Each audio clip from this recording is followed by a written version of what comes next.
Selamat datang di CD Live Revolution Series bersama Tung Desem Waringin.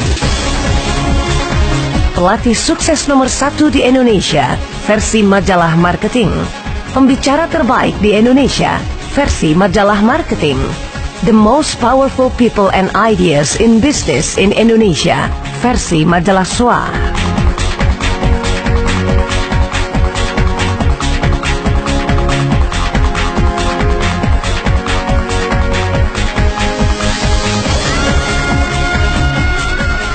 Selamat datang di CD ke-12.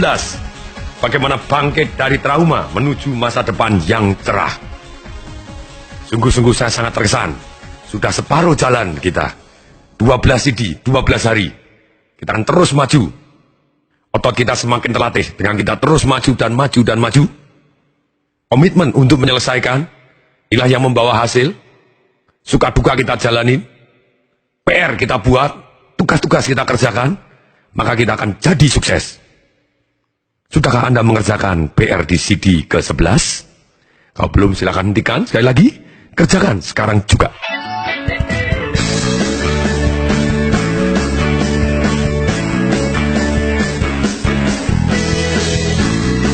Welcome back. Anggap Anda sudah mengerjakannya. Ketika orang mendengarkan bangkit dari trauma menuju ke masa depan yang cerah, Pak, saya itu tidak trauma. No, sebetulnya semua orang punya trauma-trauma yang sampai hari ini seringkali mengganggu kita tanpa kita sadari. Seperti di CD nomor 5 dan di nomor 6. Bagaimana mendapatkan apa yang benar-benar kita inginkan. Bagaimana menjadi tuan dari emosi kita. Sebenarnya yang benar-benar kita inginkan dalam hidup ini adalah perubahan perasaan. Dan perasaan ini seringkali sangat-sangat tergantung dengan arti yang kita berikan. Ketika kita memberi arti kepada suatu hal yang terjadi, kemudian arti ini menekan tombol emosi tertentu, dan tombol emosi tertentu ini menekan rangkaian tindakan, yang akhirnya rangkaian tindakan inilah yang membawa hasil yang kita jalani saat ini. Arti yang menimbulkan emosi tertentu, itu datangnya dari mana? Dari pengalaman masa lalu, dari konsep diri, yang jelas banyak sekali yang datang tanpa kita sadar. Misalnya pada waktu masa kecil, ataupun pada waktu masa dewasa. Ada suatu kejadian yang menyakitkan hati, kemudian kita memberi arti, dan arti tadi menekan tombol emosi.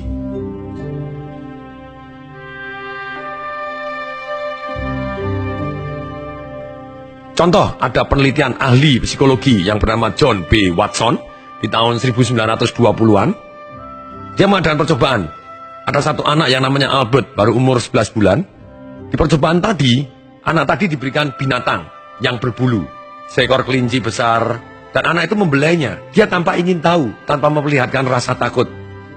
Kemudian juga ditunjukkan kepada tikus putih yang belum pernah dilihatnya. Yang banyak orang dewasa ngeri melihat tikus, namun anak itu tidak takut. Dikatakan oleh Watson, sebetulnya rasa takut bukan sifat yang dibawa sejak lahir. Kemudian dalam percobaan yang lebih ekstrim, dikasih seekor anjing yang begitu besarnya, yang jauh lebih besar daripada anak itu. Tapi si anak ini tetap tidak terganggu rasa takut. Ia menjulurkan tangan untuk menyentuh si kaki si anjing. Tetapi anak itu setelah dibiasakan untuk merasa takut dengan binatang berbulu, yaitu dengan cara bagaimana? Memukul batang besi dengan sangat keras sehingga berdentang. Deng, deng, deng, deng, deng, deng, deng. Ketika seekor kelinci didekatkan, mendadak perilakunya berubah. Kelinci tadi mendadak menjadi menakutkan. Anak kecil ini langsung menghindar. Setelah dibiasakan untuk merasa takut dengan semua binatang yang berbulu, anak ini berusaha menghindar ketika ada kulit berbulu diletakkan di depannya. Ia takut akan anjing, kucing, kelinci, tikus, dan semua barang yang berbulu. Bahkan begitu mendalamnya, si anak ini dibiasakan untuk takut dengan barang-barang yang berbulu, sehingga ketika melihat janggut Sinterklas pun, ia menunjukkan ketakutan.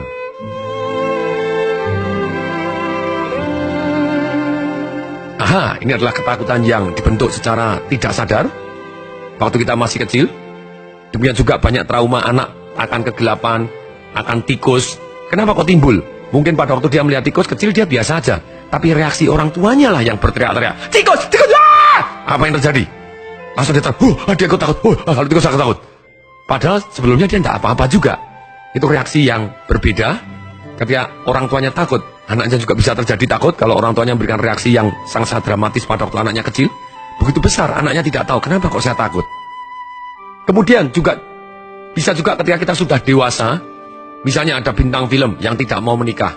Karena pada waktu dia mau menikah, pada waktu itu sudah pacaran lama, ternyata pacarnya sudah punya istri, punya anak, dan dia trauma, dia sedih sekali, dia merasa dikhianatin, dan kemudian dia memberi arti. Secara bawah sadar ataupun secara sadar, dia ngomong kepada diri sendiri, tidak ada laki-laki yang bisa dipercaya. Ketika dia ngomong seperti ini, bawah sadarnya, dan dengan pengalaman yang penuh emosi, sangat intens pada waktu itu, tanpa sadar begitu ada laki-laki yang mendekat kepada dia teringat kepada situasi yang dia sangat sedih, dan tertekan tombol, dia memberi arti bahwa semua laki-laki tidak bisa dipercaya. Ketika laki-laki tadi mulai mendekat, dia mulai menjauh dan dia tidak mau. Sebetulnya ini sama persis seperti yang saya ceritakan di CD-CD di awal, yang namanya sindrom kucing duduk di atas kompor. Ketika dia terbakar di atas kompor, nyos, kemudian dia melihat semua tempat duduk seperti kompor. Akibatnya kucingnya tidak mau duduk lagi, menyamaratakan dan menggeneralisasi semuanya menjadi satu. Nah, bagaimana kita bisa menyembuhkan trauma-trauma seperti itu? Bisa dengan perlahan-lahan, bisa dengan sangat-sangat cepat. Contoh yang dilakukan ahli psikologi John B. Watson tadi, ketika dia mau menyembuhkan anak-anak yang sudah diprogram takut terhadap bulu. Apa yang dilakukan oleh John Watson ini? Dia berhenti mendentangkan batang besinya dan perlahan memunculkan kembali binatang itu dalam suasana yang menyenangkan. Misalnya pada waktu makan, kemudian keluar binatangnya pelan-pelan, dan orang-orang lain juga memberikan reaksi terhadap binatangnya sangat-sangat nyaman. Ih lucu ya, kemudian dia juga dipegangkan, ih lucu ya sedikit. Nah kemudian setelah dibiasakan seperti itu, anak-anak tersebut melupakan rasa takutnya dan membentuk kembali asosiasi antara binatang dan kesenangan. Kemudian berikutnya seperti wanita tadi yang trauma tadi, ternyata bisa juga ada laki-laki yang bisa menaklukkan hatinya dengan cara dia menunjukkan bahwa tidak semua laki-laki sama, bahwa dia bisa dipercaya, dia menunjukkan sikapnya bisa dipercaya, dia terbuka bahwa handphonenya boleh dilihat, jadi tidak ada yang disembunyikan. Kemudian benar-benar menunjukkan sikap-sikapnya seperti itu, dan dia kemudian menunjukkan ke kanan dan ke kiri, lihat ada bintang film juga seperti Paul Newman dengan istrinya bisa menikah sampai umur lama dengan sangat-sangat harmonis. Pierce Brosnan juga pemainnya James Bond, lihat sampai menunggu istrinya yang sakit sampai ditungguin terus sampai istrinya meninggal, baru dia mau menikah lagi, dan dia begitu setianya kepada istrinya. Misalnya dia tunjukkan begitu banyaknya, walaupun misalnya Ronald Reagan dengan istrinya Nancy Reagan bisa lama sekali, walaupun pertama dia pernah cerai, tapi yang kedua juga bisa harmonis, dibuktikan dengan seperti itu, dengan cerita seperti itu, dan dibuktikan dengan janjinya, akibatnya jauh lebih tenang dan akhirnya bisa menikah juga.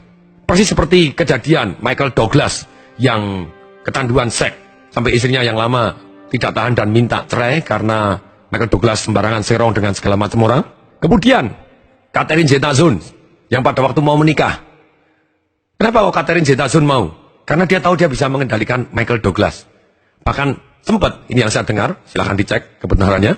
Mungkin salah, mungkin benar, dia hanya opini. Nah, yang saya dengar bahwa ternyata pada waktu Michael Douglas benar-benar cinta sekali sama Catherine Zeta-Jones dan mau menikah, apa yang dilakukan oleh Catherine Zeta-Jones untuk menyembuhkan kecanduan seksnya si Michael Douglas?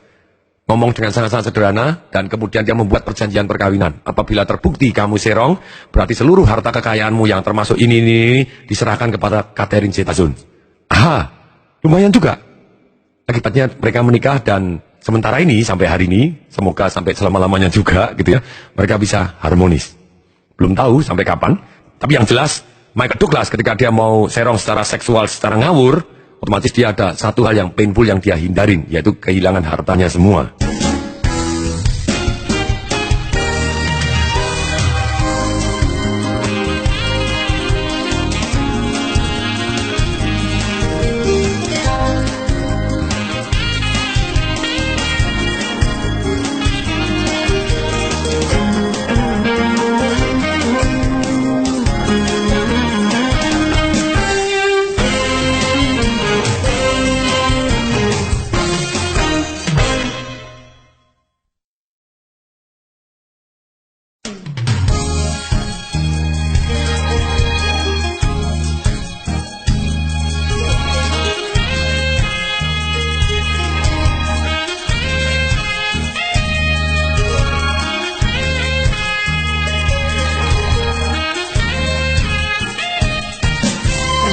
Cara memberi arti untuk menghapus trauma, kalau bisa dicegah, hasilnya bisa lebih bagus.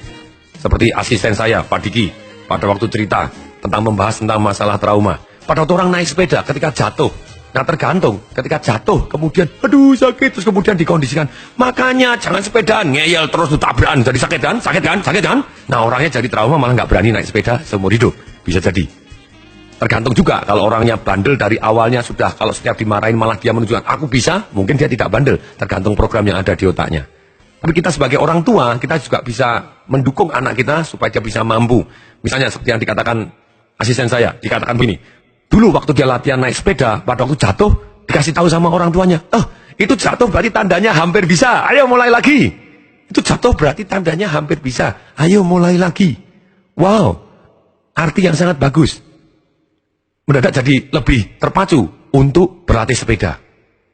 Contohnya anak saya ketika belajar matematika, ya les kelas 4 SD sudah mengerjakan soal-soal kelas 1, kelas 2 SMP, tapi pada waktu mengalami sulit, sebetulnya pada usaha sulit, dia mulai menganggap bahwa sulit itu sama dengan tidak nikmat, dan akhirnya dia malas.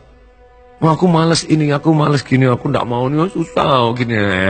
Nah sama bapaknya, karena bapaknya juga terus belajar tentang hal ini, apa yang saya lakukan? Saya putar orangnya, kemudian saya tarik di atas kasur, kemudian saya ajak lunjak-lunjak, go. Berubah geraknya, karena emosinya akan jadi berubah. Saya suruh tarik napas panjang, saya sentuh tubuh dada, suruh saya say yes. Kerjain. Oke, dia langsung kerjain. Pada waktu dia ngerjain, wah ini susah. Bilang bisa. Oke, bilang bisa. Oke, saya tanya gini, saya ingatkan kepada memorinya di zaman dulu, dan saya beri, ini susah, berarti tandanya mau naik kelas. Aha, diberi arti yang berbeda. Susah bukan untuk menyerah, tapi susah itu tandanya mau naik kelas. Susah berarti tandanya kita harus berusaha lebih keras, berusaha lebih cerdas. Nah, oke, yang susah di mana? Ternyata waktu saya mau ngikut kerjakan, ternyata memang susah. Bapaknya juga setengah mati untuk mengerjakan seperti itu gitu ya. Jadi memang seperti ini. Tapi kemudian saya bantu dia untuk mengingat-ingat memori yang lama, sehingga artinya tervalidasi konkret adanya. Saya ingat, waduh, dulu pernah nggak ngalami bahwa ngerjakan matematika seperti gini yang dulu juga ngalami susah? Papa ingat, waduh juga pernah susah zaman dulu. Iya. Terus kemudian itu tandanya mau naik kelas. Tandanya apa? Mau naik kelas. Terus kemudian akhirnya sekarang soal-soal yang dulu kira-kira gimana kalau dikerjakan sekarang? Ya gampang. Aha. Ketika naik kelas akhirnya jadi gampang. Oke, jadi susah bukan untuk menghentikan, tapi susah untuk dikerjakan. Kenapa? Karena itu tandanya mau naik kelas. Dan ketika naik kelas jadi gampang. Nah, akhirnya dia gitu. Dan begitu dia ngerjakan, saya pupuk. Ini yang baru namanya tangguh. Seringkali saya pupuk dengan kata-kata yang positif. Pada waktu dia ngerjakan akhirnya sudah selesai dan berhasil. Kemudian waktu berenang dengan saya, lagi berenang, saya ngomong kepada dia, waduh papa mau ngomong satu hal. Apa? Dia biasanya tahu kalau saya mau ngomong berarti ngomong something yang positif. Dia sudah mulai cengar-cengir. Ya, satu hal yang papa suka dari Waldo. Walaupun tidak bisa, walaupun susah, tapi Waldo kerjakan. Walaupun lama, harusnya targetnya 10 menit, tapi 20 menit selesai juga. Itu yang namanya tangguh. Saya pegang kepalanya, rambutnya. Ini loh yang papa suka dari Waldo. Waldo adalah anak yang tangguh. Nanti pasti akhirnya jadi gampang semuanya. Saya cium keningnya, kemudian saya tinggal berenang. Wajah anak saya agak cengar-cengir. Dan dia terpupuk bahwa itulah namanya tangguh. Itu mereprogram lagi.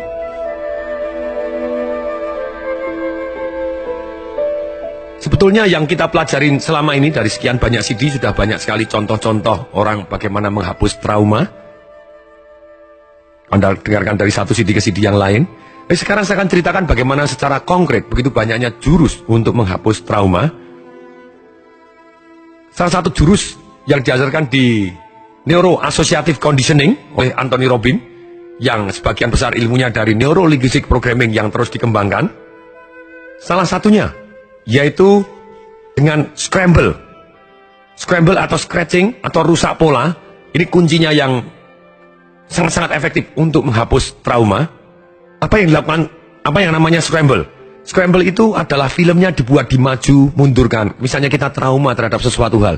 Kemudian kita bayangkan film tadi, kita main dan kita lihat dengan cara disassociate. Seperti yang saya ajarkan. Kita mundur, melihat seolah kita melihat film yang sedang terjadi. Kemudian film yang kita sedang trauma, kita putar balik. Kita maju dengan sangat cepat, kita munduri dengan sangat cepat. Suaranya dibuat seperti Mickey Mouse. Seperti itu tadi. Contohnya, bagaimana penggunaannya ini? Satu hari saya ketemu pada waktu pesta perkawinan dari anak country business manager dari sebuah bank multinasional yang pernah menjadi guru saya. Pada waktu saya datang di pesta perkawinannya, ada satu orang dekat ke tempat saya. Pak Tung masih ingat saya? Saya tidak begitu ingat. Saya bilang, oh oke, ya saya plus minus. Kalau biasanya gini, kalau bukan murid ya pasien begitu ya. Atau pasien plus merangkap murid begitu juga. Jadi atau teman. Kalau teman biasanya akan jauh lebih ingat lagi. Pak, saya masih ingat, saya juga temannya beliau yang dari Country Business Manager ini, dan kemudian saya diundang juga kebetulan di sini. Bapak masih ingat Pak, saya di Bandung, langsung saya nyamber, ingat saya. Iya, saya ingat, pada waktu itu kamu di Hotel Santika, waktu itu saya terapi kamu. Iya Pak, masih ingat, terima kasih Pak. Gimana Pak? Saya ingat bahwa beliaunya itu adalah satu hari kencing bisa 50 kali, selalu terkencing-kencing, trauma, ketakutan. Dan ini bukan masalah hardware gitu ya. Kalau masalah hardware bukan urusan saya. Tapi ini masalahnya software, programnya dia yang membuat dia terkencing-kencing. Nah, kemudian saya ingat kejadiannya. Saya tanya, gimana Pak? Baik Pak sekarang? Oh sudah baik Pak. Sejak saat itu sangat-sangat baik Pak. Saya bisa mengendalikan kencing saya. Saya bilang, wow, very good gitu ya. Padahal itu sudah berlangsung 3 atau 4 tahun yang lalu sebelum kita ketemu saat itu. Kemudian bagaimana saya menyembuhkan traumanya dia? Ternyata pada waktu itu ketika duduk di hotel, saya ingat sekali di lobi. Kemudian saya tanya, Pak, apa yang bisa saya bantu? Kemudian dia jawabannya, begini Pak, saya setiap hari itu kencing bisa 50 kali Pak. Oh, saya bilang, sejak kapan? Ini penting, sejak kapan? Karena sejak kapan itulah perubahan traumanya dia yang terjadi. Kemudian dia bilang, sejak umur 7 tahun Pak. Sejak saat itu kencing terus. Mohon maaf, dia sudah kemana-mana dan tidak sembuh. Dia belajar macam-macam dan tidak sembuh. Karena sekali lagi, segala jurus Samde Samho juga berhasil, Samde Samho juga tidak berhasil. Kenapa tidak kita belajar banyak jurus gitu ya, dengan demikian ilmunya lengkap. Walaupun bukan magic balet peluru yang ditembak semua pasti mati gitu ya. Nuklir pun kadang juga tidak meledak, bom kadang tidak meledak. Tapi dengan kita belajar banyak cara, ilmu kita jauh lebih lengkap. Dan kita terus terbuka untuk hal-hal yang terbaru. Tidak menganggap diri kita paling hebat, tapi terus mau belajar terus. Dan akhirnya jurusnya bisa banyak membantu orang yang kena satu peluru tidak sembuh, bisa kena peluru yang lain. Nah, apa yang saya lakukan kepada orang ini? Saya tanya, sejak umur 7 tahun. Terus kemudian saya tanya, supaya dia punya alasan sangat kuat. Loh kenapa Pak harus sembuh? Kenapa harus bisa ngontrol kencingnya? Wah Pak, ya enggak enak tuh Pak. Saya umur 50 gini apa-apa kebelet kencing, apa-apa kepencing. Mau nonton bioskop ya enggak tenang, mau nonton begini tidak tenang, mau nonton apa-apa jadi tidak nyaman, tidak enak. Oke. Berarti kalau mau sembuh, enaknya kapan Pak? Sembuhnya sekarang atau nanti aja? Ya kalau bisa sekarang Pak. Sungguh, benar. Kalau 1 sampai 10 ukurannya, Bapak kepengen sembuhnya berapa? Dia bilang, ya 12. Aha, bagus itu ya. Lebih dari 10, berarti dia kepengen sembuh beneran. Terus kemudian saya tanya, oke Pak, pada waktu umur 7 tahun, sejak itu Anda kencing-kencing terus waktu kecil, Bapak ingat masih apa yang terjadi? Ingat Pak, pada waktu papa saya Pak. Begitu dia ngomong papa, wajahnya boleh nggak? Sekarang kebelet kencing lagi. Ke toilet dulu boleh nggak? Saya tahu bukan masalahnya dia airnya banyak dikandung kemihnya sehingga dia pengen kencing, tapi dia ada satu tombol traumanya yang memberi arti dia dan masuk ke dalam satu emosi. Langsung ke rangkaian tindakan dia kepengen kencing. Apa yang saya lakukan? Saya pegang tangannya, oke saya putar 1, 2, 3 gitu ya. Kemudian saya pegang 2, ayo ikut lunjak-lunjak saya. Pak, di depan umum lunjak-lunjak. Ya, saya ikut lunjak. Karena saya ikut lunjak, dia mau tidak mau juga ikut lunjak gitu ya. Go. Saya suruh tanya namanya. Kemudian say yes. Kemudian yes, say yes. Saya tanya, kejadian apa yang paling percaya diri pada waktu itu kamu? Nah, ini dengan saya bertanya, kejadian apa yang pada waktu itu kamu paling percaya diri? Dia cerita, kejadian ini Pak, saya waktu percaya diri. Kapan itu? Pakai baju warna apa? Gimana? Apa yang jadi? Dia jadi percaya diri. Dia jadi lupa kencing lagi karena dia mendadak bisa memegang emosinya. Kemudian apa yang saya lakukan? Saya tanya kepada dia lagi. Oke, kejadiannya umur 7 tahun, apa yang terjadi? Papa saya Pak, tapi ngomongnya sudah lain karena sudah mulai rusak polanya gitu dengan gerak tadi, emosinya berubah. Papa saya Pak, pada waktu itu saya umur 7 tahun, sebetulnya saya kejadiannya tidak begitu ingat Pak. Saya ngambil barang apa, tapi saya dianggap nyuri, padahal saya tidak bermaksud nyuri. Papa saya marah, kemudian papa saya membentak saya, dan saya dibentak-bentak. Kamu mau nyuri ya? Tak potong tangan kamu. Tangan saya diambilin pisau Pak. Dan sejak saat itu Pak, saya terkencing-kencing saat itu. Dan saat itu setiap saya ingat papa saya, lihat orang yang wajahnya seperti papa saya, mencium bau seperti papa saya, ada yang bentak sedikit, saya langsung kebelet kencing Pak. Wow. Ini tombol traumanya begitu banyaknya gitu ya. Oke. Saya tanya lagi. Kejadian apa lagi yang setelah itu yang membuat kamu semakin parah dan terkencing-kencing seperti itu?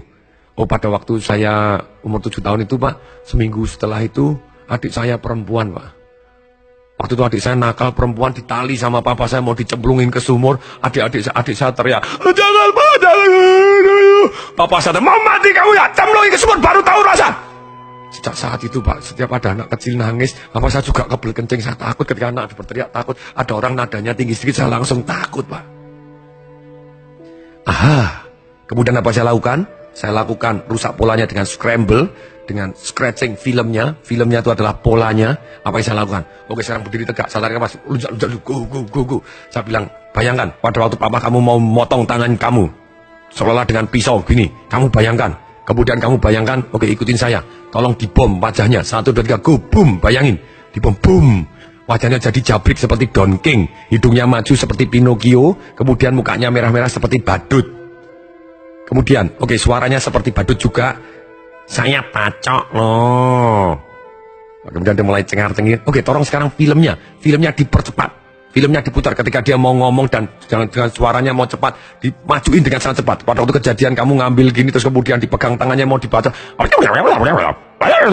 dengan suara sangat cepat. Filmnya dimajuin, dimundurin sangat cepat. Sekarang dibuat slow motion dibuat seolah-olah mau baca dengan suaranya slow motion. Saya baca. Oke, dimundurin dengan sangat cepat. Filmnya dimundurin, bayangannya dipercepat, dimajuin, dimundurin. Kemudian saya bilang, oke, sekarang tolong, seolah-olah dia mau membacok kamu dengan suara yang paling mesra. Sayangku, bolehkah kamu saya baca? Langsung dia cengar-cengir wajahnya. Oke, bayangin lagi filmnya, putar lagi. Oke, bayangin dengan suara terus maju mundur diperlahankan, dipercepat, dibuat suaranya seperti mingus. Seperti itu, kemudian maju mundur. Saya lakukan cukup lama pada waktu itu. Sekitar 30 menit dengan saya sabar sekali. Oke, ulangi lagi filmnya, majuin lagi, mundurin lagi. Demikian juga suara adiknya pada waktu gini dibuat jadi lebih suara lucu, lebih mesra. Kemudian suaranya begini, di scratch, majuin lagi, mundur lagi, terus sampai kemudian dia buka, kemudian dia sudah tarik nafas. Oke, sekarang saya tarik nafas. Saya suruh tepuk dada. Yes, saya suruh teriak yes. Katakan saya merdeka. Oke, kata saya merdeka. Yes, saya merdeka. Yes, merdeka. Oke, sekarang bayangkan papamu. Begitu dibayangkan papamu, dia malah ketawa. Satu metode scratching yang sangat luar biasa, scramble gitu ya. Dikacaukan filmnya, memorinya dirusak. Nah, pertanyaannya, banyak orang tanya, Pak, apakah sekali begini bisa sembuh gini dan sepanjang masa? Yes, kalau cukup intens, sekali aja bisa sembuh. Pertanyaannya, Pak, mungkin nggak kembali kepada satu memori yang membuat dia tidak nyaman lagi? Bisa jadi, karena tombol yang lainnya masih banyak. Apa dia kembali ke polanya yang lama? Masih bisa. Nah, inilah bedanya. Saya tahu bahwa sekali bisa deep impact, long lasting. Itulah yang dikatakan bahwa ini bedanya yang diversikan antara neuro-linguistic programming dengan neuro-associative conditioning. Kalau neuro-linguistic programming seolah-olah ketika program berarti kalau misalnya tidak berhasil berarti yang salah yang program. Tapi kalau neuro-associative conditioning setelah diajarkan orang tersebut diminta untuk mengkondisikan sendiri. Persis seperti piano. Pada waktu saya beli piano juga untuk anak saya, pada waktu itu yang bagian nyetem, maksudnya nyetem itu adalah supaya bunyinya bagus, kemudian dikir istilahnya di stem. Nah kemudian waktu di stem dia bilang, oke Pak, saya seminggu lagi akan datang. Loh, untuk apa? Loh kan sudah. Loh Pak, ini kan benang-benangnya ini masih keras, masih untuk bunyi dipukul teng itu masih keras, jadi dia akan narik lagi. Nah, nanti seminggu saya betulin lagi. Seminggu betulin lagi Pak, 1 bulan nanti saya betulin lagi. Pak, 3 bulan saya betulin lagi. Terus kemudian dia rutin 6 bulan datang untuk menyetem. Demikian juga, sebetulnya kalau saya ditanya, Pak Tung, kok Anda bisa sukses begini, apa yang Anda lakukan? Apakah sekali keceber, terus kemudian Anda sukses? Yes, bisa jadi, banyak sekali perubahan seperti itu. Tapi saya juga terus mengkondisioningkan. Saya mempunyai kebiasaan-kebiasaan yang pemenang. Seperti yang saya ceritakan di CD sebelumnya. Bahwa saya terus belajar, mengkondisikan, ikut seminar, dengarkan CD audio lagi. CD yang sama bisa saya putar 10 kali, ada yang rekor, satu CD saya putar 56 kali. Bahkan pada waktu zaman dulu, masih zaman kaset, saya sampai beli kaset 4 karena 3-nya rusak, saya putar terus. Ini namanya mengkondisioningkan. Entah dengan tindakan, dengan apa yang kita masukkan, sampai jadi kebiasaan, sampai jadi habit. Seperti saya mengkondisikan diri saya ngomong, tiap hari tambah sehat, tambah kuat, tambah kaya. Tiap hari tambah sehat, tambah kuat, tambah kaya. Bijaksana, sehat, keluarganya harmonis, kaya raya dan ceria. Bijaksana, sehat, keluarga harmonis, kaya raya dan ceria. Nah ketika saya ngomong seperti ini, berkali-kali benar-benar terus untuk mengkondisikan saya. Demikian juga terus belajar. Jadi hasilnya seperti ini. Pengulangan, sekali lagi, adalah ibu dari segala keterampilan. Dan biasanya saya ketika menjadi one stop terapis, ketika saya terapi, sudah selesai, tanggung jawab saya bilang berada di tanganmu. Anda boleh balik lagi, terserah, itu hakmu. Yang paling penting sekarang Anda sudah begini, yang paling penting kalau Anda merasa kepingin balik lagi, Anda bisa ulangi cara yang sama, sehingga hasilnya akan sama. Jadi tanggung jawab terletak di Anda. Inilah yang saya pedulikan. Anda conditioningkan sendiri, ulangi lagi sampai Anda nyaman.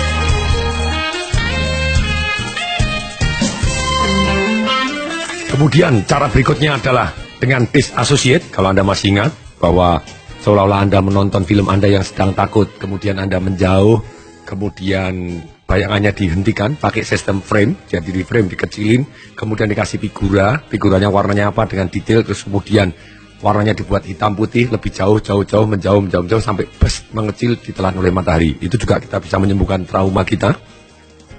Kemudian berikutnya juga ada satu yang namanya timeline. Timeline itu maksudnya apa? Jadi timeline itu ada dua macam. Kita bisa bawa ke masa depan yang namanya future pacing. Seperti yang biasanya saya lakukan untuk menimbulkan pain and pleasure. Jadi 1 tahun kemudian apa yang jadi, 2 tahun kemudian apa yang jadi.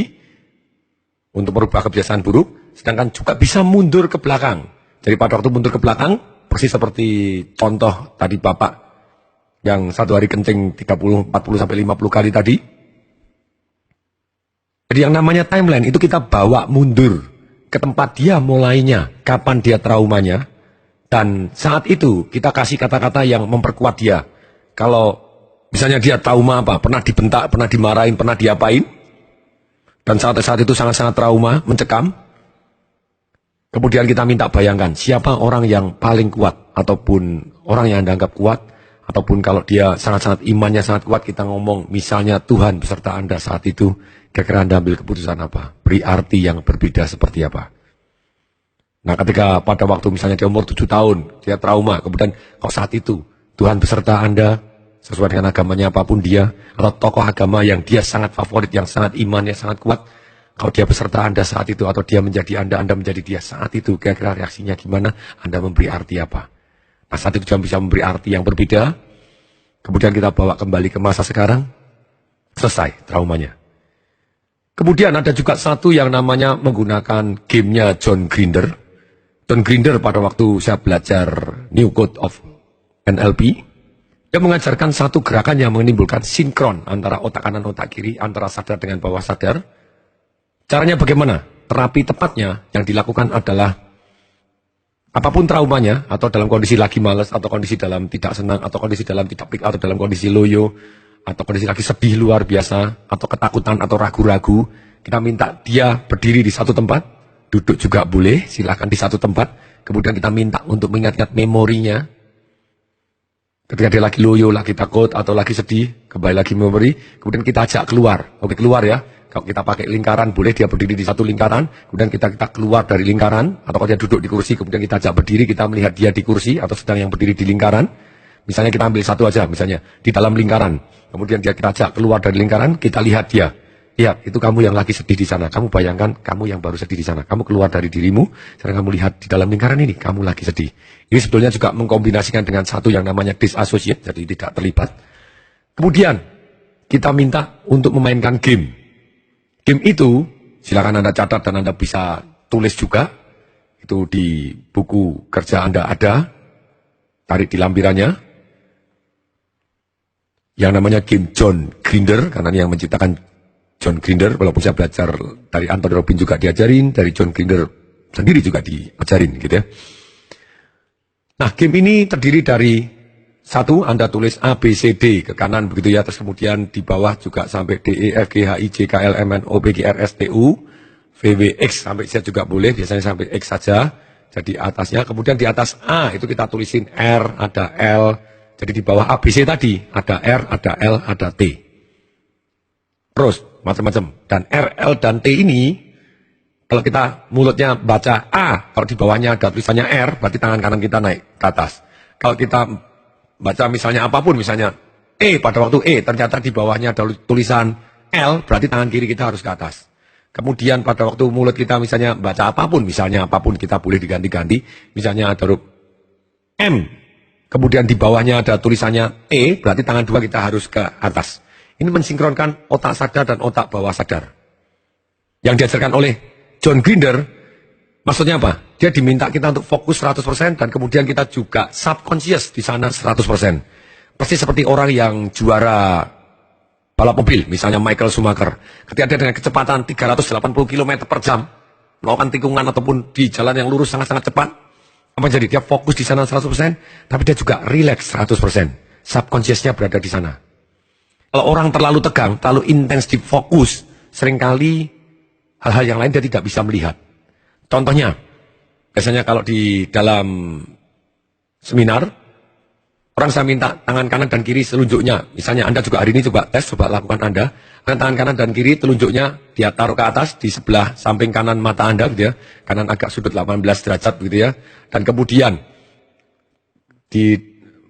Anda fokus di depan Anda, fokus sama sekali di depan Anda. Misalnya Anda di depan Anda ada lampu atau ada paku atau apa, lihat warnanya pakunya, lihat warnanya, misalnya jendelanya atau rambut orang yang berada di depan Anda, lihat detail wajahnya, lihat kacamatanya, lihat Anda dengan detail orang yang berada di depan Anda. Ketika Anda lagi fokus, sangat fokus, sadar 100%, apa yang jadi? Tangan kanan dan kiri Anda yang Anda taruh di atas, di sebelah mata Anda ternyata tidak kelihatan, menghilang. Nah, padahal kalau kita mau rileks, kita bisa tetap melihat, tetap bisa fokus ke depan kita bisa lihat entah bunga, entah orang tadi misalnya, atau paku atau jendela tadi, tapi tangan kanan dan kiri kita masih bisa tampak. Kalau tunjuknya kita taruh di atas sebelah kanan dan sebelah kiri kita, tetap kita bisa kelihatan. Nah, orang-orang yang berprestasi puncak, mereka bukan dalam kondisi tekanan yang luar biasa.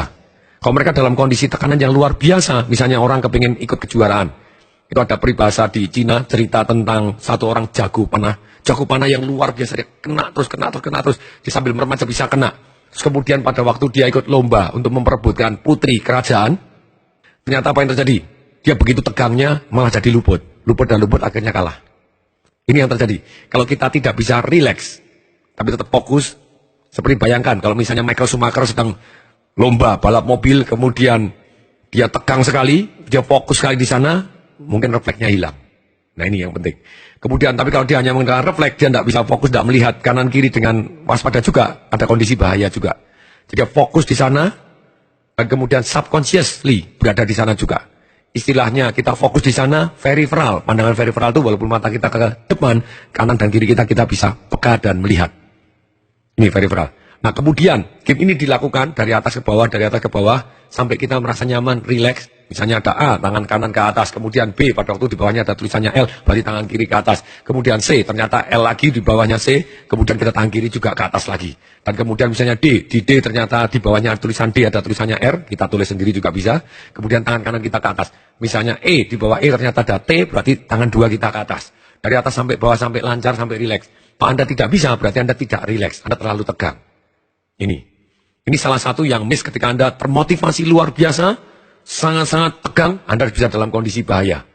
Ini menyempurnakan semua ilmu yang ada, yaitu ketika Anda sudah punya alasan sangat kuat, Anda juga bisa harus rileks dan penuh iman. Terima kasih Tuhan. Iman itu juga membuat kita jadi rileks, damai.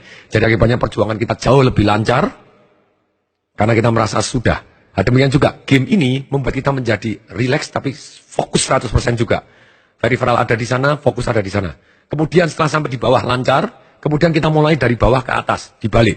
Dari bawah ke atas, kita mulai misalnya dari Z ataupun dari X yang terakhir, kemudian kembali ke atas. Pada waktu Anda sebut, mulutnya harus ngomong, ABCD-nya harus dibaca dari bawah ke atas, kemudian lihat di bawahnya tadi ada huruf apa, R, L, T, dan segala macam, Anda gerakannya harus sesuai dengan huruf bawahnya. Apabila salah, ulangi dari awal. Apabila salah, ulangi dari awal.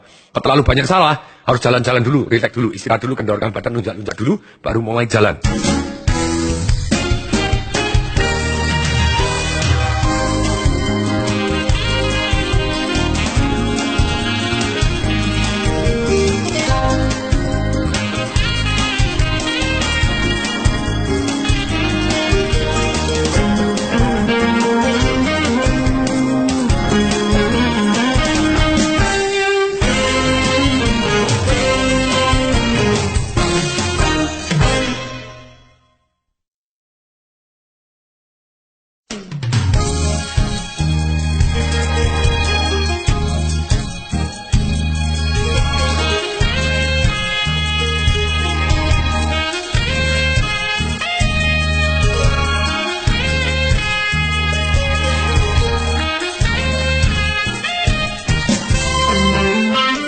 Kemudian setelah yang kedua selesai, yang ketiga harus dari bawah.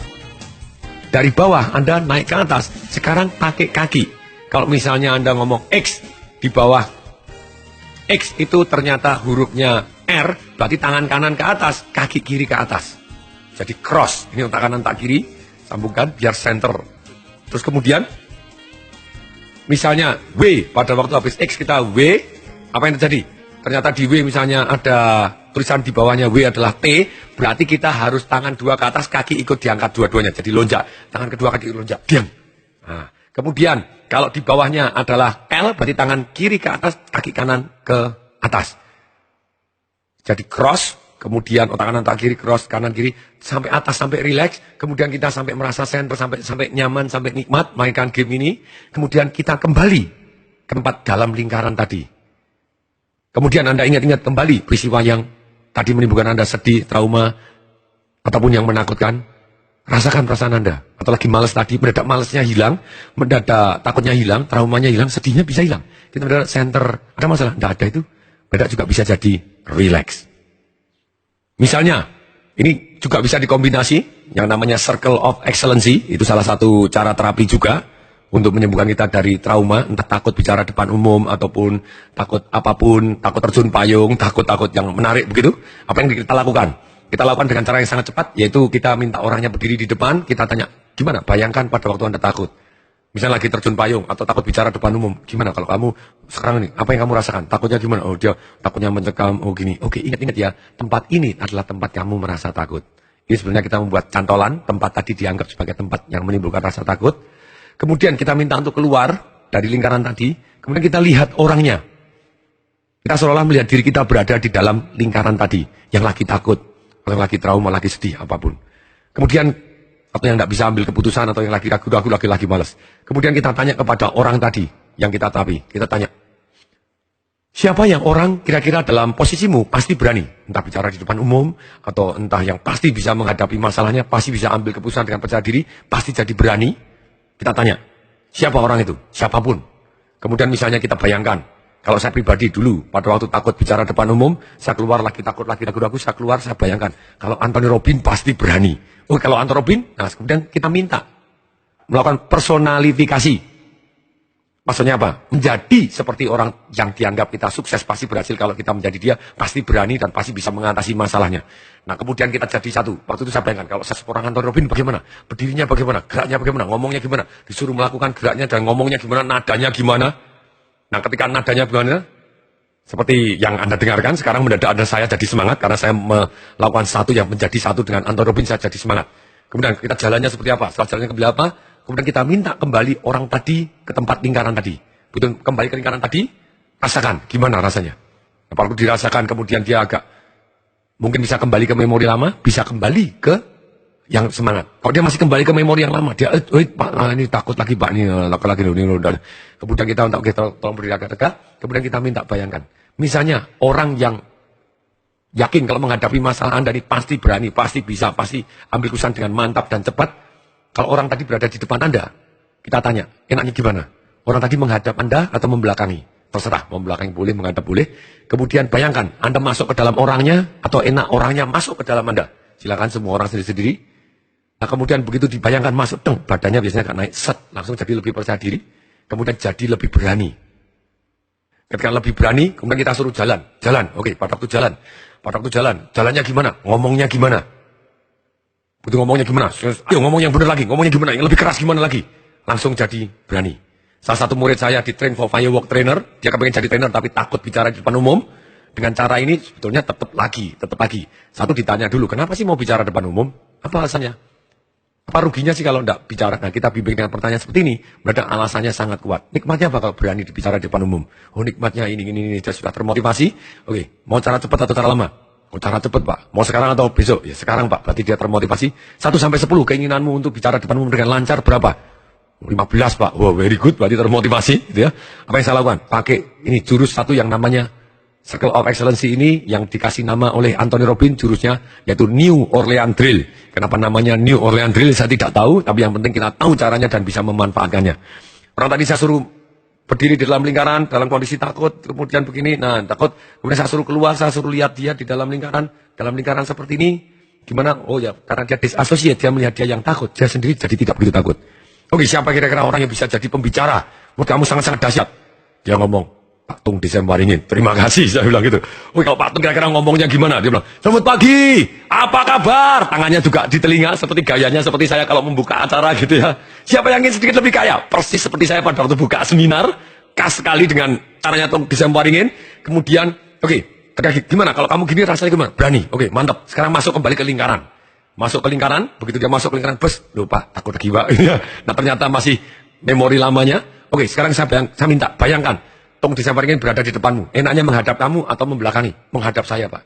Enaknya kamu masuk atau Tung Desemwaringin yang masuk? Saya yang masuk, Pak. Oke. Dia membayangkan berdiri keluar dari lingkaran, dia masuk ke dalam, seolah-olah bayangannya ada Tung Desemwaringin berada di depannya. Bes, jadi satu mendadak. Bahunya yang tadi turun mendadak jadi naik. Oke, sekarang ngomong. Kayak Tung Desemwaringin kalau ngomong gimana? Oke, ngomong. Saya suruh ngomong panjang, mendadak dia ngomong 5 menit, 10 menit lancar. Bang, bang, bang, bang. Bisa bum, bum, kakinya bisa gedruk-gedruk seperti itu dan bisa mantap sekali. Saya bilang, wow.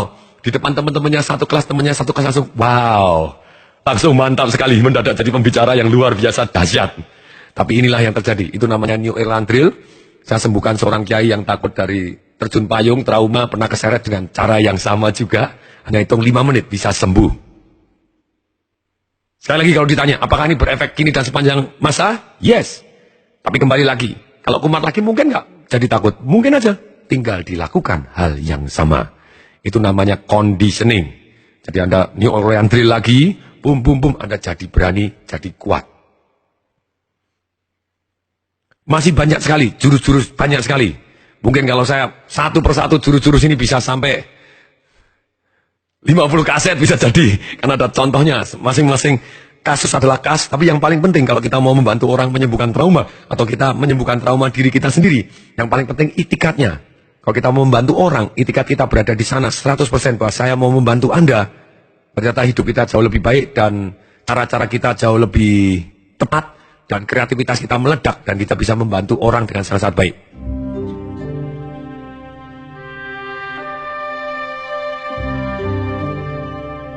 Salah satu contoh, saya mempunyai pasien, anak orang kaya di Medan, beliaunya adalah dokter, beliaunya menderita satu yang namanya obsesif kompulsif. Maksudnya apa obsesi kompulsif ini? Dia cuci tangan lagi, cuci tangan, dan cuci tangan terus. Kemudian juga tangan kanannya langsung dikenakan di atas bibir, kan tangan kanannya digosok-gosokkan di atas bibir terus. Jadi kadang cuci tangan sampai lecet berdarah, kemudian di bibirnya, di tangannya juga ada bekas gosok-gosok di mulutnya terus. Dia datang bayar mahal dari Medan ke Jakarta. Kemudian pada waktu saya terapi, apa yang saya lakukan? Saya tanya, sama, alasan yang sangat kuat apa terlebih dahulu? Terus kemudian pola yang bisa menggantikan apa yang dia dapatkan apa sih dari pola yang lama, perasaan aman, perasaan tenang, perasaan bersih. Oh iya, padahal itu menjadi kebiasaan. Dan secara kedokteran pun dia sebetulnya tahu bahwa kalau dia cuci tangan terus itu pun juga tidak ada manfaatnya karena bakteri ada dimanapun gitu. Asal secukupnya dia sebelum makan cuci tangan cukup, tidak perlu setiap hari. Dia kemana-mana bawa handy clean untuk membersihkan tangannya supaya antibakteri. Kalau salaman dengan orang kasih antibakteri, selalu seperti itu. Apa yang saya lakukan? Sekali lagi, 3 cara, alasannya sangat kuat apa, kemudian rusak pola, kemudian biasakan pola baru yang bermanfaat. Setelah saya tanya apa alasannya kepengen berhenti, dia tahu persis dan dia ngomong dengan kuat kenapa dia kepengen berhenti. Kemudian, mulai saya rusak. Caranya rusak bagaimana? Biasanya dia kalau pegang uang, dia takut. Nah, langsung kepengen cuci. Nah, saya kasih pegang uang dulu. Begitu pegang uang, dia kepengen, rasanya risih, kepengen cuci. Sudah kena tangannya, kena uang begini. Saya di belakangnya dia. Tangan kanan dan tangan kiri saya di sebelah matanya dia, di telinga. Kemudian tangannya saya gerak-gerakan seluruh jari-jari saya. Oke, bayangin lagi rasa risihnya. Dia tidak bisa membayangkan risihnya karena tangan saya berada di sekitar matanya begini, mengganggu periferalnya dia, mengganggu fokusnya dia. Nah, biasanya saya tumpukin dengan segala macam cara. Kemudian pada waktu saya pegangin duitnya juga, saya kepretin duit di tangannya dia ketika dia kepengen cuci, kepengen apa. Kemudian saya bilang, wajahnya tolong dibuat meletot-meletot, karena our emotion is created by our motion. Kemudian tangannya sendiri saya minta tangannya dia di tangan kanan dan tangan kiri di sebelah matanya dia, jari-jarinya digerakin, jarinya gerakin, jari semua jari-jari gerakin di sebelah matanya dia, di tangan kanan dan tangan kirinya, di sebelah kanan dan kirinya. Kemudian wajahnya dibuat metot-metot. Dan pakai suara. Begitu rasanya kepengen cuci, saya suruh berdiri, itu dulu. Saya suruh ngomong itu dulu. Sekarang saya tahu bahasa sehat kondisinya. Suruh teriak juga. Rusak, biasakan pola baru. Setiap teringat hal yang lama, suruh sentak dan kemudian ngomong itu dulu, bahwa ini pola barunya adalah saya adalah orang yang sehat, saya tahu bahwa saya orang yang sehat dan kuat. Jadi dia jadi lebih percaya diri. Kemudian saya lakukan juga dengan gamenya John Grinder. Pada waktu dia risi-risi, saya suruh mainkan, masukkan lagi jadi tidak risi lagi. Saya tumpuk dengan segala macam cara yang saya bisa. Saya collapsing anchor. Apa itu collapsing anchor? Collapsing anchor adalah cara yang efektif. Ini bisa dari positif ke negatif, negatif jadi positif. Jadi dari suka ayam mendadak tidak suka ayam, dari tidak suka wortel mendadak jadi suka wortel, dari ngerokok berhenti ngerokok, dari trauma mendadak jadi percaya diri, dari takut menjadi berani, takut ketinggian jadi berani, takut dibom juga mendadak kita jadi lebih percaya diri dan pede. Cara yang sangat simpel ini sebetulnya saya sudah belajar di seminarnya Anthony Robbins Unleash the Power Within. Saya belajar tapi saya tidak pernah praktek, saya pakai jurus yang susah terus, 1,5 jam, 2 jam. Dan ketika saya sudah ikut seminarnya keempat kalinya, repetition is matter of skill gitu ya. Terus saya juga translator, saya tahu, tapi seringkali saya merasa itu too good to be true, kok bisa cepat sekali dan sembuh.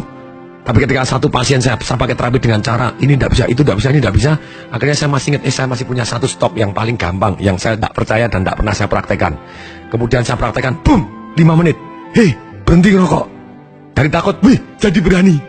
Jadi trauma, wih, jadi sembuh. Takut naik pesawat terbang, wih, jadi berani.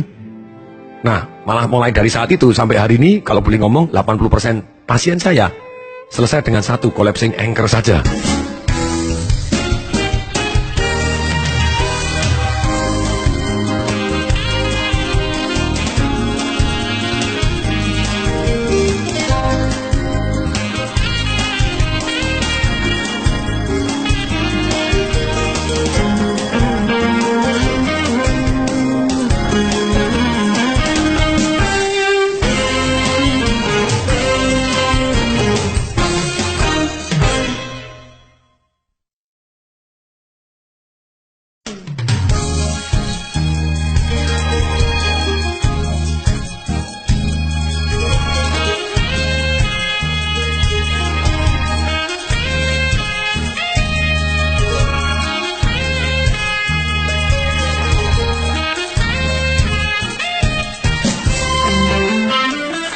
Pada dasarnya, caranya ini gimana sih? Ini, kita pakai tangan kiri, biasanya orangnya, misalnya dia takut, yang risih, yang jijik, yang apa?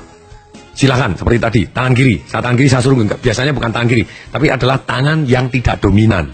Kalau dia kidal, ya berarti tangan kanannya. Kalau dia right handed, pakai tangan kanan, berarti tangan kiri yang saya mau collapsingkan, mau saya gugurkan. Anchor itu adalah cantolan. Maksudnya cantolan itu apa? Semua orang pasti punya cantolan. Maksudnya cantolan, mendengarkan musik tertentu, mendadak ingat sambuan, itu yang namanya cantolan. Nah, tanpa sadar, cantolan-cantolan ini bisa membuat manusia jadi baik, bisa membuat manusia tidak baik. Nah sekarang, cantolan-cantolan yang tidak baik, kita rubah menjadi yang baik. Caranya bagaimana? Tangan kiri, saya suruh genggam, pada tangan kiri saya suruh genggam, kemudian saya bilang, oke, bayangkan sebuah warna yang mewakili rasa risih dan takut kamu yang kepingin cuci tadi. Misalnya, apapun gitu ya. 1, 2, 3, go, buka. Tangannya saya suruh buka, kira-kira warnanya apa? Misalnya, merah, biru, atau apapun. Misalnya, Bapak Ibu, itu semua orang mempunyai persepsi sendiri. Seperti Anda kalau saya tanya, tolong tutup mata, bayangkan mobil Mercedes-Benz. Ada yang bayangkan warnanya hitam, ada yang bayangkan warna silver, ada yang bayangkan warnanya merah, ada yang malah tidak kebayang warnanya tapi kebayang simbolnya doang, atau malah bannya doang, nah atau lampunya doang. Semua orang mempunyai bayangan sendiri-sendiri. Oke, misalnya kita ngomong, apa yang buat Anda risih? Warna apa? Misalnya merah. Oke, kemudian tutup tangan. Kalau yang Anda lagi risih, lagi tidak enak, kepingin cuci tangan, kira-kira baunya apa? Bau tidak enak, Pak. Oke, whatever, bau jijik, bau apa segala macam, ya terserah dia. Pokoknya yang itulah kata-katanya dia. Oke, itu bau tidak enak. Terus kemudian kalau dipegang gimana? Rasanya keras. Rasanya apa? Teksturnya rasanya apa? Apakah rasanya keras, lembut, tajam, apapun. Kemudian dia misalnya ngomong, rasanya kotor, Pak. Silakan, apapun boleh dia rasanya kotor. Kemudian genggam lagi, suaranya apa yang mewakili perasaan Anda yang jijik itu? Rasanya suaranya segini, Pak. Suaranya risih, Pak. Oke. Misalnya seperti itu. Oke, silakan. Terus kemudian bentuk apa yang kira-kira mewakili rasa risih kamu? Bentuk, tangan digenggam 1, 2, 3, go, buka. Nah, ini kemudian dia bilang bentuknya seperti uang, Pak. Oke, genggam lagi. Terus kemudian satu kalimat yang mewakili rasa kamu kepingin cuci tangan, kepingin gini apa? Jijik, Pak. Oke, satu kalimat, satu kata, itulah yang mewakili. Oke, kemudian saya suruh pakai separator seat, yaitu gerakan yang membuat jadi netral. Saya suruh lunjak-lunjak dulu, saya suruh unjang-unjang. Oke, sudah selesai, pakai tangan kanan, tangan yang dominan atau tangan yang dominan. Saya suruh genggam. Saya bayangkan, ketika Anda percaya diri, yakin bahwa itu semuanya sehat, baik ada, dan unstoppable, sangat-sangat berani. Apa yang Anda bayangkan, apa yang Anda lihat, apa yang Anda rasakan, tidak usah diomong terlebih dahulu. Saya tekan bahunya juga untuk menimbulkan cantolan-cantolan berikutnya. Saya tekan bahu kanannya, kemudian tangan kanannya saya bilang, oke, 1, 2, 3, go, buka. Kira-kira yang membuat Anda jadi berani, percaya diri bahwa Anda sehat, kira-kira apa? 1, 2, 3, go, buka. Warnanya apa? Biru, Pak. Misalnya, warna apapun boleh. Genggam lagi. Kira-kira baunya apa? Baunya harum, Pak. Oke. Terus kemudian suaranya gimana? Suaranya bisa, Pak. Apapun silakan. Berani, Pak. Kalau itu yang ngomong bisa. Kemudian dirasakan teksturnya gimana? Halus, Pak. Lembut seperti sutra. Oke, that is. Kemudian genggam lagi. Kembali lagi. Terus kemudian bentuknya apa? 1, 2, 3, go, buka. Bentuk apapun yang pernah Anda lihat di dalam dunia ini. Bentuk 1, 2, 3, go, buka. Apa yang percaya diri? Bintang, Pak. Silakan, whatever gitu ya. Kemudian genggam lagi. Kemudian pada waktu digenggam, saya tanya lagi. Satu kalimat yang mewakili rasa berani Anda apa? Sama tak yang saya dengar, bisa. Oh, kamu ditambah ngomongnya gimana? Bisa, Pak. Oh, lebih sikat. Lebih keras lagi. Bisa. Oh, mantap. Oh, yes, seperti itu. Kemudian apa yang terjadi? Tangan kiri dan tangan kanan saya suruh genggam. Kemudian saya suruh putar tangan kanan, cross ke tangan kiri, saya putar kanan, putar kiri, dua-duanya tangannya diputar. Kemudian dijadikan satu. Tangan kanan dan kiri disuruh buka. Plok. Jadiin satu. Plok. Kemudian tangan kiri di bawah, tangan kanan di atas. Saya suruh membanjirin warna yang membuat dia jadi berani atau percaya diri tadi. Bisa, apapun. Bisa. Kata-katanya bisa, tapi bayangkan warnanya apa? Biru. Biru. Suruh ngomong, biru. Ngomong, bisa. Biru. Terus banjirin terus sampai warnanya habis. Sampai terus warnanya penuhin terus ke tangan kiri. Sampai biru. Banyak-banyaknya terus, unlimited terus masuk. Terus banjirin terus. Kemudian genggam tangan kirinya, buka tangan kirinya. Sekarang warnanya apa? Biru, Pak. Kalau sudah seperti itu. Oke, kemudian baunya diambil, diambil pakai tangan kanan, baunya dikembalin pakai tangan kiri, digenggam lagi, tangan kirinya kira-kira baunya apa? Baunya seperti yang dia ceritakan tadi bahwa dia baunya yang positif apapun. Terus kemudian bentuknya apa? Jadi bintang, suaranya jadi gimana? Bisa, Pak. Kalimat yang mewakili apa? Bisa, Pak. Teksturnya apa? Jadi satin. Oke, sekarang kasih uang lagi. Uang gimana? Baik, Pak. Pengen cuci? Enggak. Biasa. Aha, itu cepat sekali. Sedangkan kalau rokok dibalik begitu ya. Itu caranya collapsing anchor. Kalau rokok tangan kiri, simbol rokoknya apa? Jadi simbolnya pakai panca indera. Bentuknya, warnanya, baunya, suaranya, terus kemudian teksturnya, kalimat yang mewakili rokok apa. Yang sebelah kanan, benda yang paling menjijikkan apa di tangan kanan. Entah tai, Pak, muntahan, tikus mati, Pak, sampah. Saya bilang kalau semua dicampur, diaduk di blender, kemudian dicampurin. Kalau dia bilang tai, saya buat lebih dalam lagi. Tainya tai Anda sendiri atau tainya orang lain? Mohon maaf, semakin jelas, semakin dramatis, semakin efeknya deep impact begitu ya. Oh, tai sendiri, Pak. Oke. Yang bentuknya bulat-bulat atau mencret, Pak, whatever dia. Kemudian dijadiin satu, ditaruh di tangan kanan, kemudian buka. Go, kira-kira warnanya apa? Kuning, coklat, Pak. Kemudian genggam, bentuknya apa, Pak? Bentuknya kayak tai, cuar-cuar lanjut. Oke, silakan apapun cari-cari. Genggam lagi. baunya seperti apa. Begitu tempelkan tangannya ke hidung, kalau dia mundur 1 senti atau mundur berapa mili aja, saya tahu batu masuk. Kalau belum, kalau tangannya cuma mendekat ke hidung langsung ngomong, ya sudah, berarti tidak bermanfaat. Collapsing anchor-nya tidak bisa, karena dia akan dibuat yang menjijikan, gitu ya. Kalau dipegang rasanya gimana? Iya. Kalau dia ada dan dia pada waktu membauin, dia sudah rasanya mau muntah, intens luar biasa. Kemudian suaranya gimana? Wek, Pak. Satu kalimat yang mewakili apa? Menjijikan, apapun. Yang kiri yang rokok, yang dia bilang warnanya misalnya biru, putih, merah, atau apapun yang nikmat, yang bentuknya kotak, bentuknya apapun seperti yang mewakili simbolnya rokok.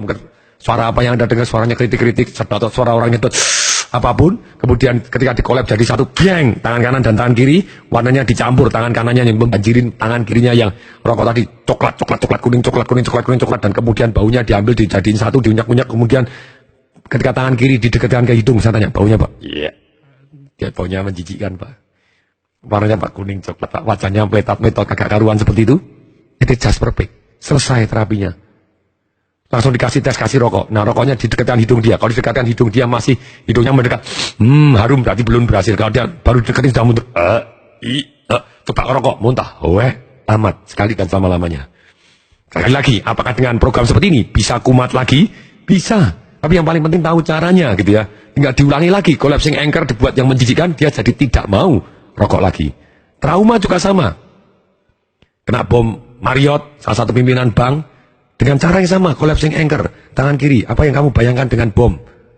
Warnanya apa yang mewakili pada takut kamu? Putih Pak, seperti sinar berkilat. Oke, baunya, bau bensin Pak, seperti bau ini. Suaranya Pak, suara ledakan Pak. Bentuknya apa? Bentuknya seperti acak semburat begitu Pak. Saya gini, sinar yang menyeramkan Pak. Oke, terus kemudian suaranya Pak, duer Pak. Satu kalimat yang mewakili kamu, rasa takutnya apa? Takut Pak. Suaranya takut, oke. Yang kanan, kapan kamu berani? Unstoppable, luar biasa. Tangan kanan Anda, buka go, kira-kira warnanya apa? Merah Pak. Warna sendiri-sendiri, terserah.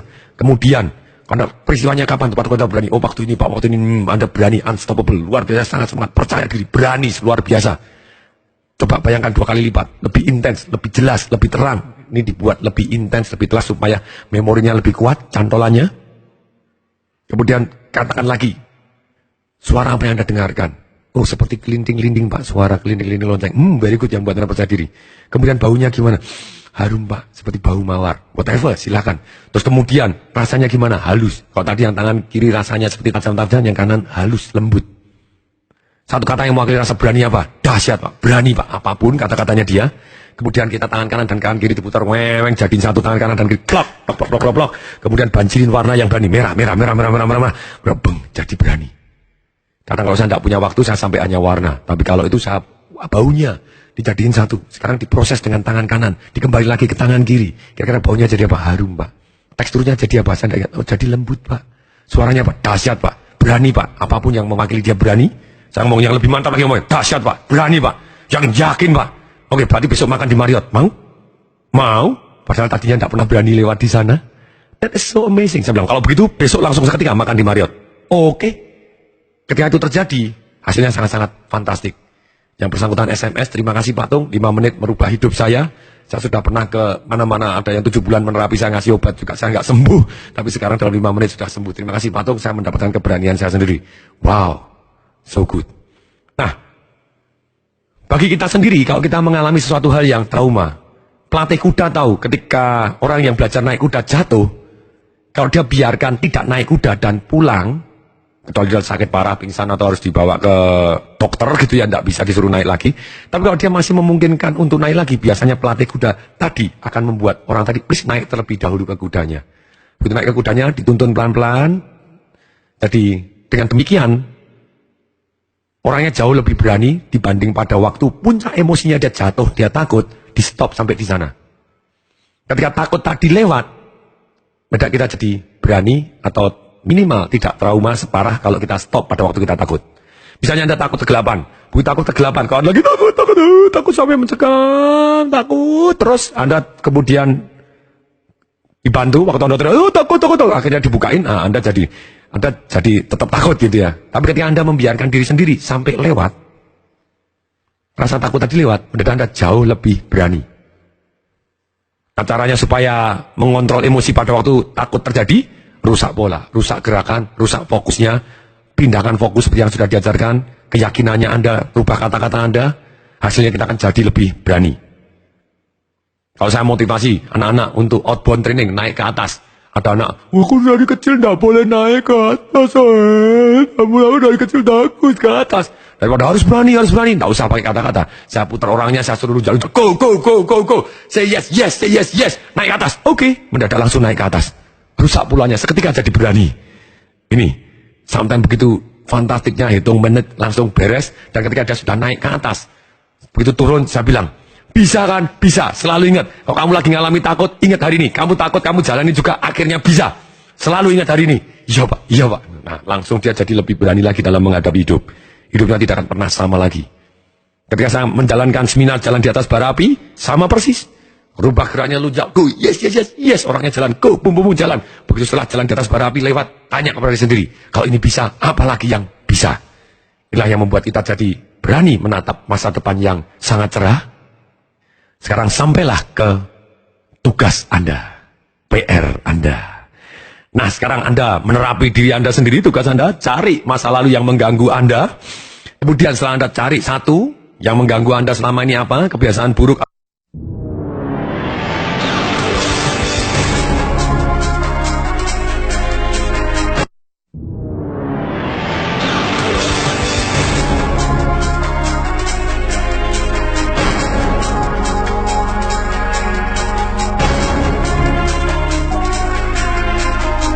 Selamat datang di CD Live Revolution Series bersama Tung Desem Waringin.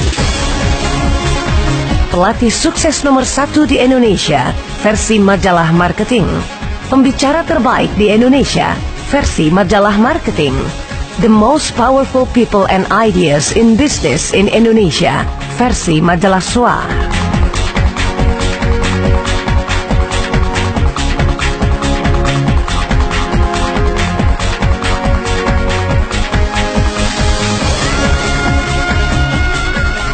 Selamat datang di CD ke-12.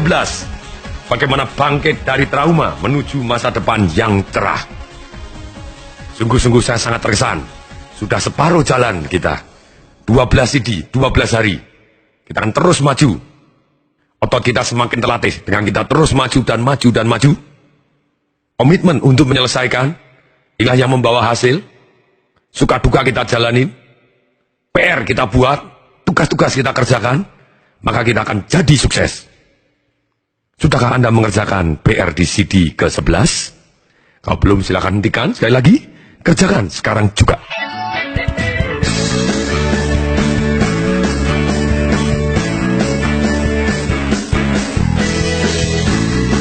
Welcome back, tanggap Anda sudah mengerjakannya? Ketika orang mendengarkan, bangkit dari trauma, menuju ke masa depan yang cerah. Pak, saya itu tidak trauma. No, sebetulnya semua orang punya trauma-trauma yang sampai hari ini seringkali mengganggu kita tanpa kita sadari. Seperti di CD nomor 5 dan di nomor 6. Bagaimana mendapatkan apa yang benar-benar kita inginkan. Bagaimana menjadi tuan dari emosi kita. Sebenarnya yang benar-benar kita inginkan dalam hidup ini adalah perubahan perasaan. Dan perasaan ini seringkali sangat-sangat tergantung dengan arti yang kita berikan. Ketika kita memberi arti kepada suatu hal yang terjadi, kemudian arti ini menekan tombol emosi tertentu, dan tombol emosi tertentu ini menekan rangkaian tindakan, yang akhirnya rangkaian tindakan inilah yang membawa hasil yang kita jalani saat ini. Arti yang menimbulkan emosi tertentu, itu datangnya dari mana? Dari pengalaman masa lalu, dari konsep diri, dan jelas banyak sekali yang datang tanpa kita sadar. Misalnya pada waktu masa kecil, ataupun pada waktu masa dewasa. Ada suatu kejadian yang menyakitkan hati, kemudian kita memberi arti, dan arti tadi menekan tombol emosi.